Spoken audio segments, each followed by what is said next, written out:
Hey, Village, and welcome to Womanhood Decoded. This is the space where we tackle the hard stuff, celebrate the wins, and everything in between. I am your host, Tasha Ray. Now, before we move further, I want to start by taking a moment to thank each and every one of my listeners and viewers from wherever you are and from whatever platform you are using. The time that we get to share together is truly enjoyable, and it is the highlight of my week. I want to start and ground this episode by beginning with this quote. Behind every abuse and injustice, there is always one driving force, the thirst for power and control. Juste Merlot. The content of this episode is of a mature nature and isn't suitable for the ears of children.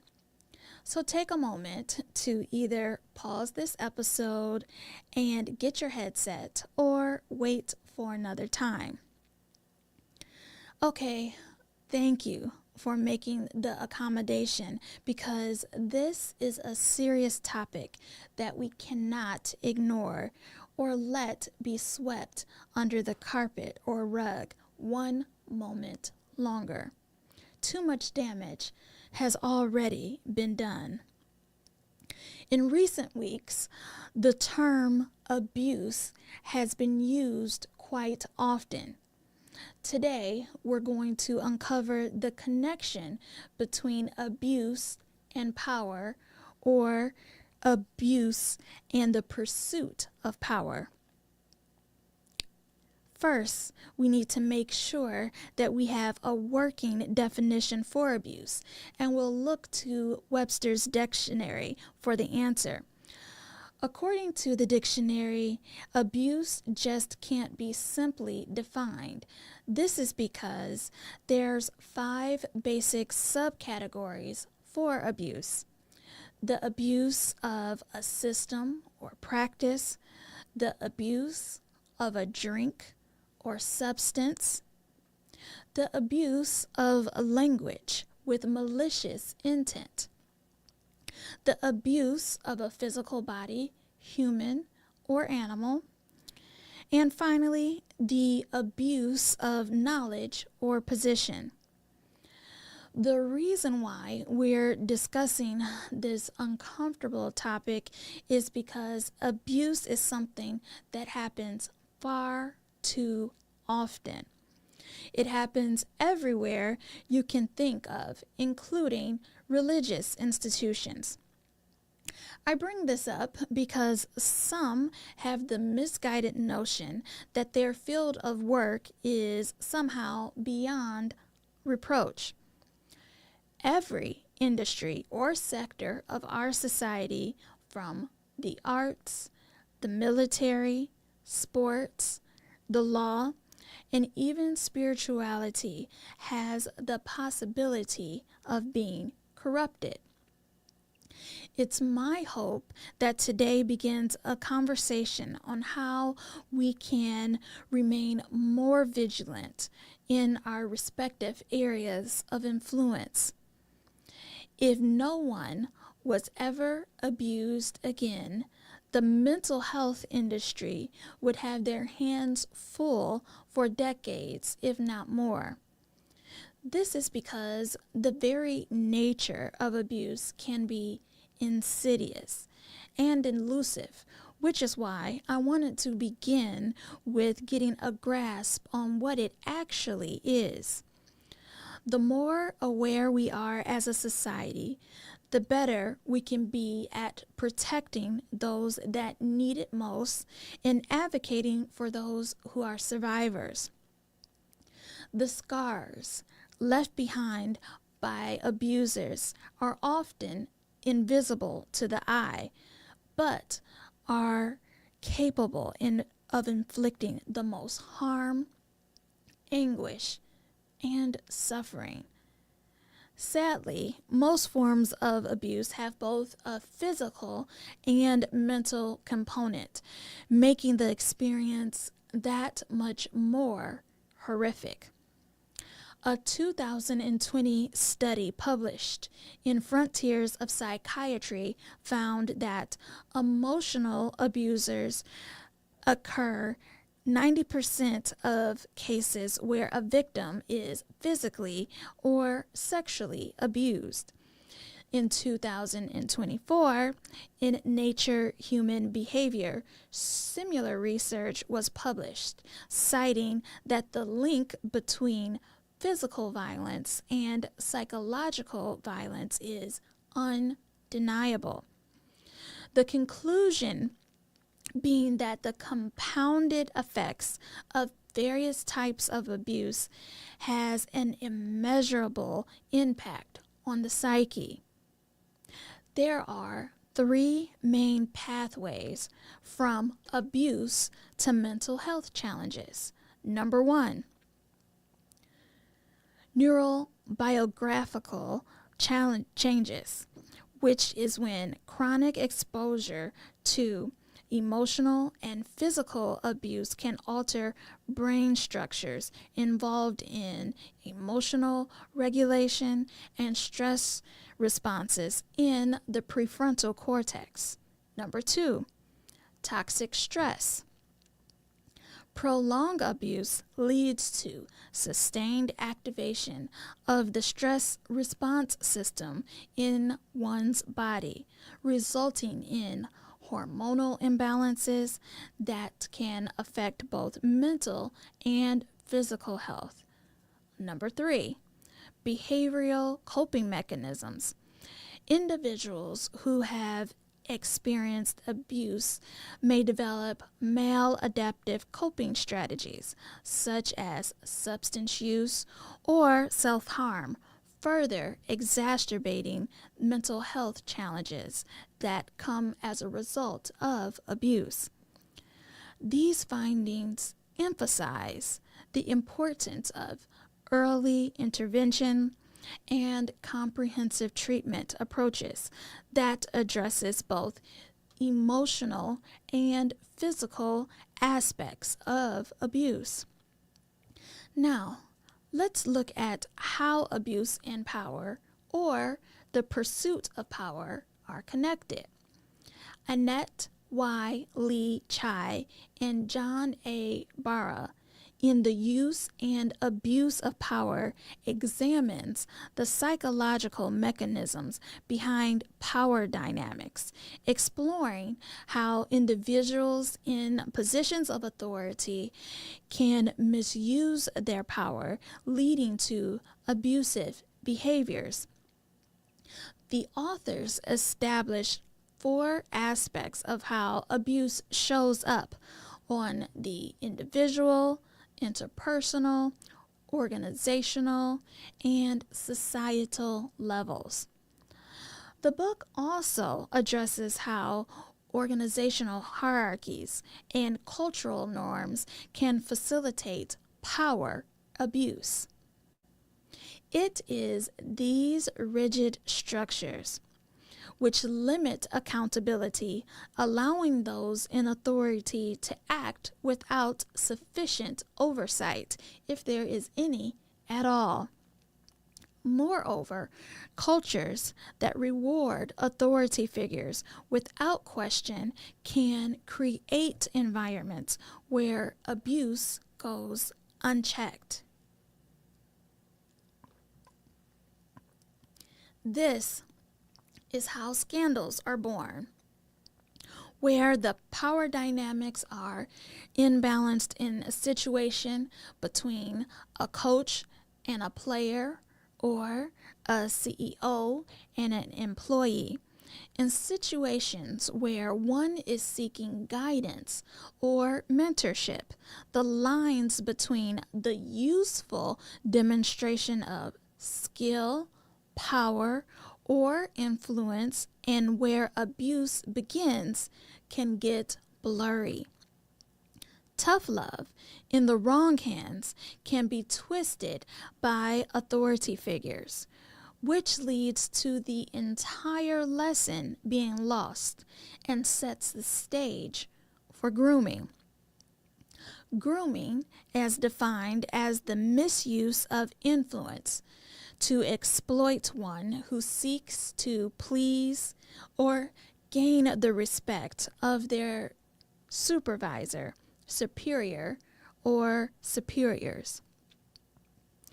There is this idea that grooming can only happen to children, but it can actually happen at any age under the correct or incorrect set of circumstances. While children and youth are more susceptible to manipulation, recent headlines prove even adults can become victims to grooming and become victims of abuse. Why then do we seek to so often as a society turn a blind eye to abuse of any kind? Well, the answer is as nuanced as the question. There can be financial or power motivations that make us look away when we should be sounding the alarm or shouting from the mountaintops that something is wrong. Now, I want to pause for a moment and address something critical. Grooming, when left unchecked, becomes the incubator for generational harm. It distorts not just the victim's sense of self, but also how they engage with others and the world. And a trickle or ripple effect begins. When a person has been groomed, whether in a personal or a professional context, it doesn't just end when they leave the environment.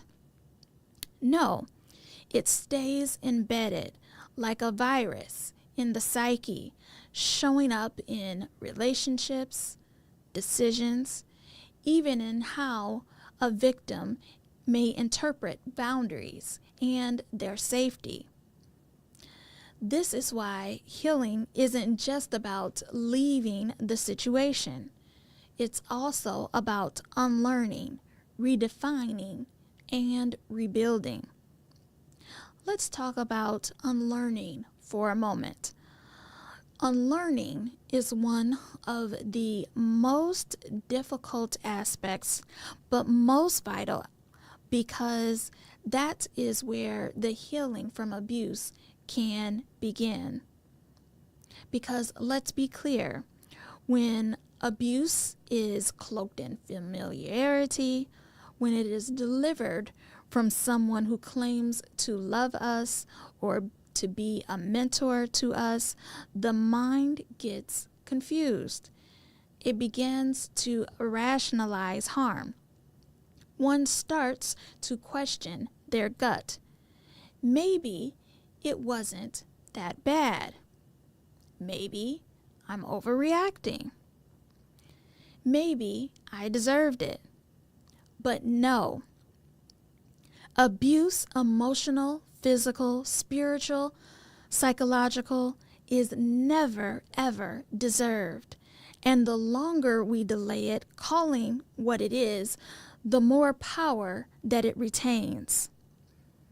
Now, let's explore the environments that allow grooming and abuse to fester. It is not always a dark alley or an isolated basement. Sometimes it's happening right in the most unsuspecting places.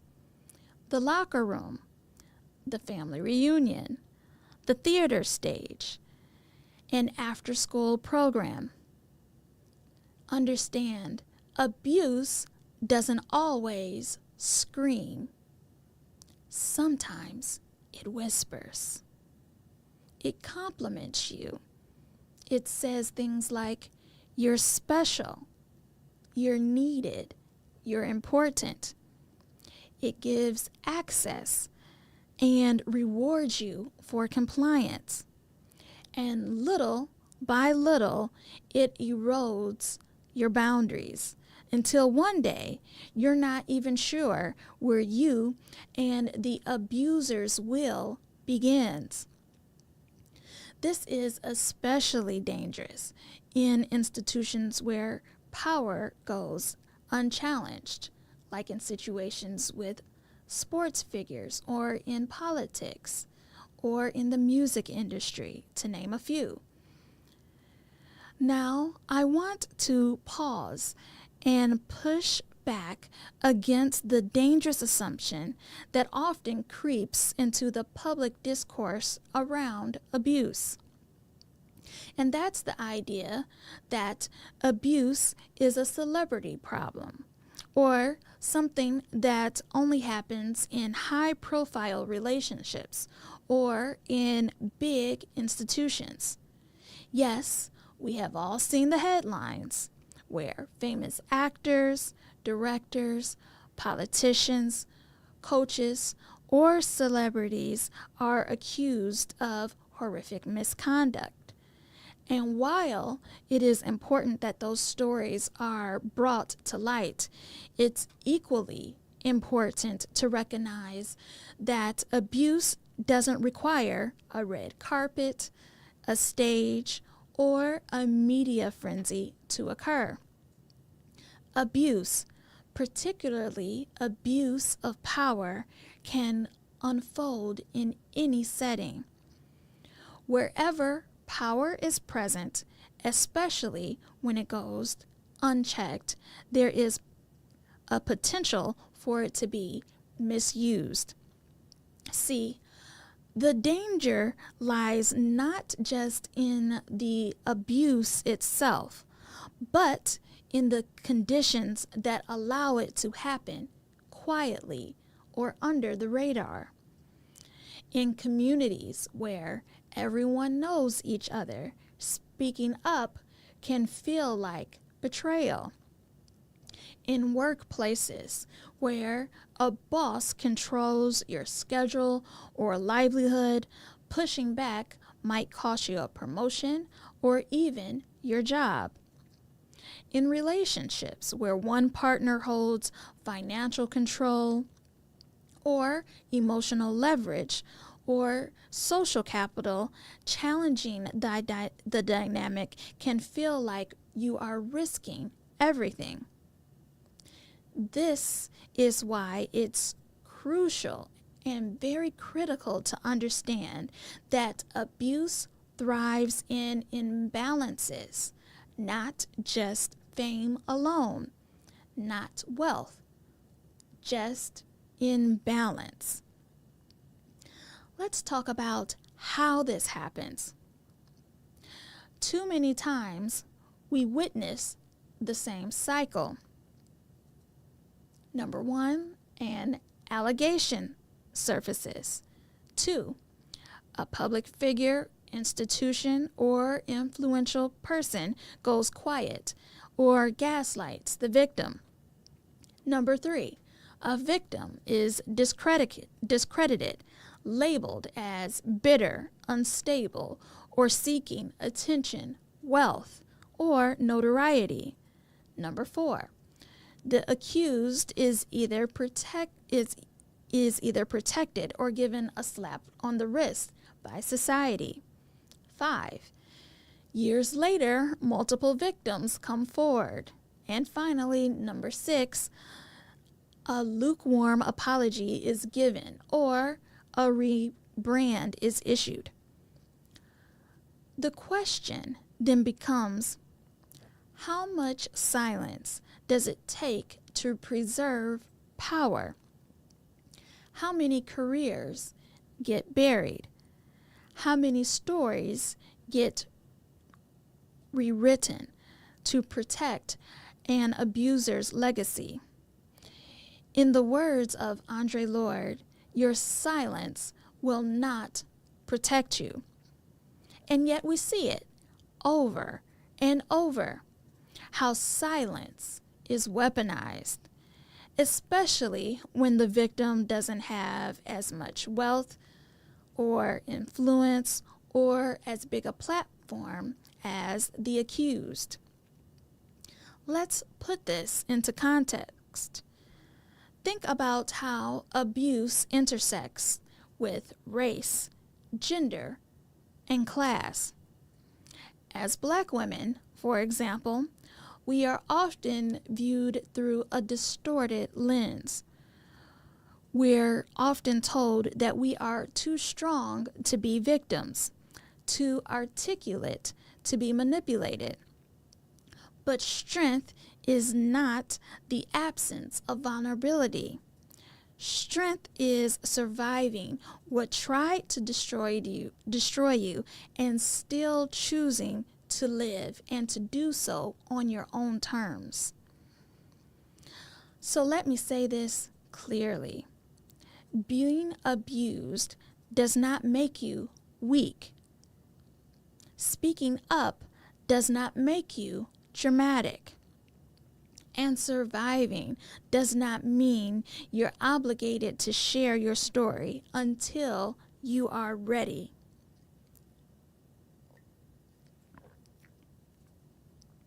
Now, we've talked about the what. Let's explore the why. Why do people abuse power? The answer is layered, but at its root, it always comes back to control. Control over a narrative, control over perception, control over another human being's reality. Power, in and of itself, is not inherently evil. Neither is money or influence. But when it is unchecked, when there is unaccountability, when there are imbalances in power, that's where corruption can settle in. The authors of The Use of Power, The Abuse of Power wrote that power shapes how people perceive others and how they themselves are perceived. In other words, it alters everything. It alters behavior, cognition, and empathy. Some begin to believe they are untouchable, that the rules don't apply to them, that their charisma is a shield, that talent excuses behavior, that success justifies cruelty. And the more accolades they receive, the more the silence around them grows. So, what can we do to intervene as a community? Well, we need to first learn to recognize the early signs of abuse of power.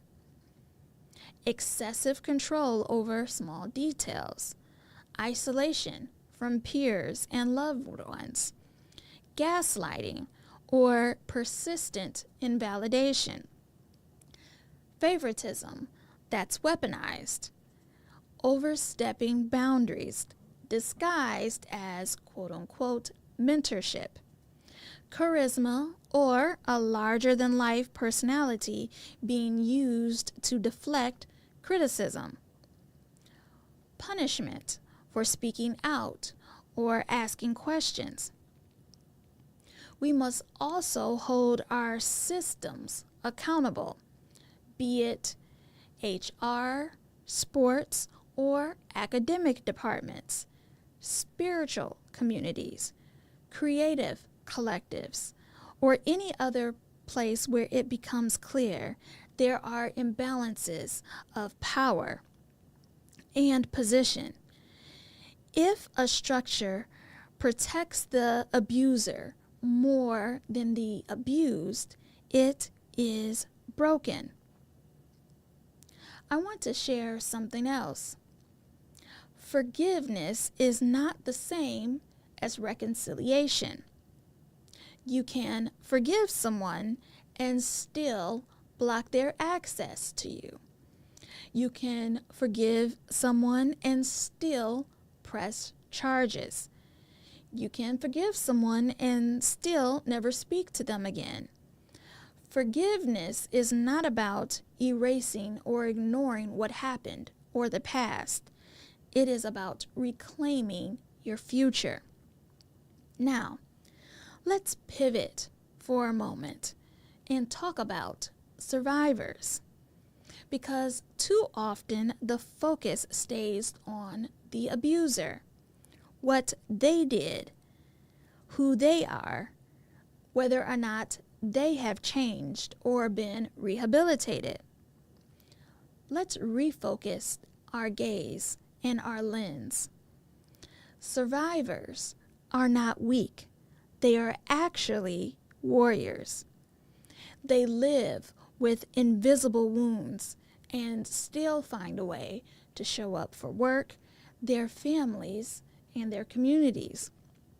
Some, unfortunately, are still in the relationship or system that's hurting them or that has caused them harm, because the cost of leaving leaves greater than the pain of staying. I want to say that I see you. This episode is for you.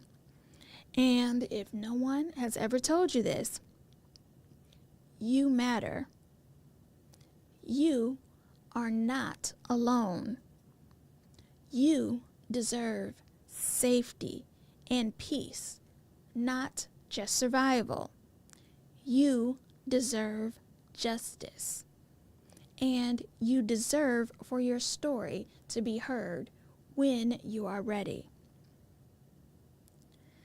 There's this isolation, and let's be real, when leaving an abusive situation, it's often the beginning of the battle, not the end.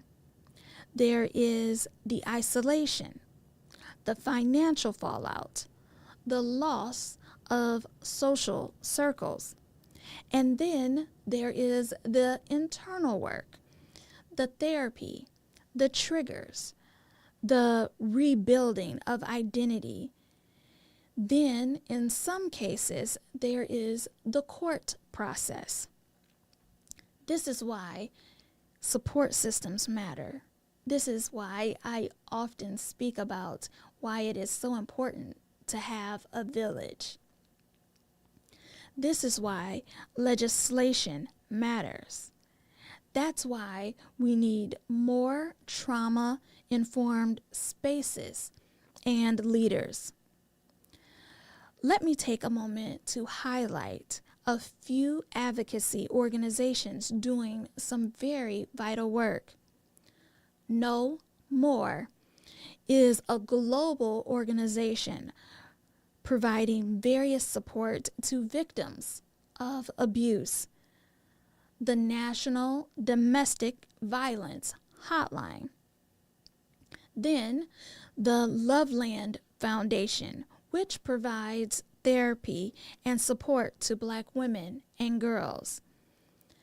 Each of these organizations not only supports survivors, but also fights to dismantle the conditions that allow the abuse to even begin and to thrive. Now, let's take this a step deeper. We must look at the ways abuse of power shows up in ourselves, while being vigilant about how it can occur in others. Yes, this part is uncomfortable, but real transformation starts within. Ask yourself and be really honest. Have I ever dismissed someone's boundary? Have I ever used my position to manipulate an outcome? Have I ever ignored harmful behavior because I benefited from the person who caused it?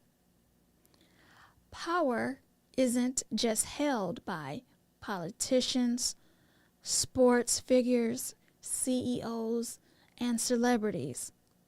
We all carry power in relationships, in our workplaces, in organizations, in our communities. The question is, are we using our power to liberate or to control? Now, let's talk about some solutions. What can we do to prevent abuse and create safer environments? Number one, we can educate early and often. Let's support programming where the most vulnerable and young are taught about body autonomy, consent, and emotional intelligence. Let's raise a generation that knows what healthy boundaries look like and feel like. 2, decentralize power. No one, no matter what their position or level of influence, should be above scrutiny just because they are charismatic or influential. Let's start to learn from the headlines and create systems where accountability is built in, not just optional. Number 3, we can learn to validate survivor narratives, believe them, support them. Let's not re-traumatize by being overly critical. Remember, no victim is perfect. Under the wrong set of circumstances, anyone can become victimized. We need to work harder to destigmatize therapy. Mental health support should be accessible and affirming, especially for marginalized communities like our community. So let's continue to do our part to support rather than judge when it is needed. Finally, heal out loud. For those ready to share your story, it's not just cathartic, it's revolutionary. When we speak, we shift narratives, we shift the culture. We shine light where secrecy once ruled. Before I close, I want to bring us back to the quote that I opened with this episode. Behind every abuse and injustice, there's always one driving force: the thirst for power and control. So, the antidote then is not just accountability, but a redistribution of power when needed. And more than that, a collective refusal to remain silent. As we move forward, I leave you with these questions to consider. Where do I hold power, and how am I using it? Who in my circle needs to be supported, heard, seen, and possibly protected? What systems am I a part of, and how can I challenge them to do better? Because when we stay silent, we allow harm to continue. And as the recent headlines show, enough is enough. But when we speak, when we advocate, when we disrupt, we create space for liberation. Thank you, Village, for holding this space with me today. This wasn't an easy episode, but it was necessary. If you or someone you know is in danger, please seek help. You are worthy of safety. You are worthy of healing. And you are worthy of a life free from manipulation and harm. Until next time, let's keep this conversation going. Connect with me on social media and LinkedIn. And take a moment to share this episode with someone who you think might need it, especially when we can do more to intervene on behalf of someone who needs us. Again, I am your host, Tasha Ray, and this has been another episode of Womanhood Decoded. Until next time, be safe, be well, and be whole. Bye-bye.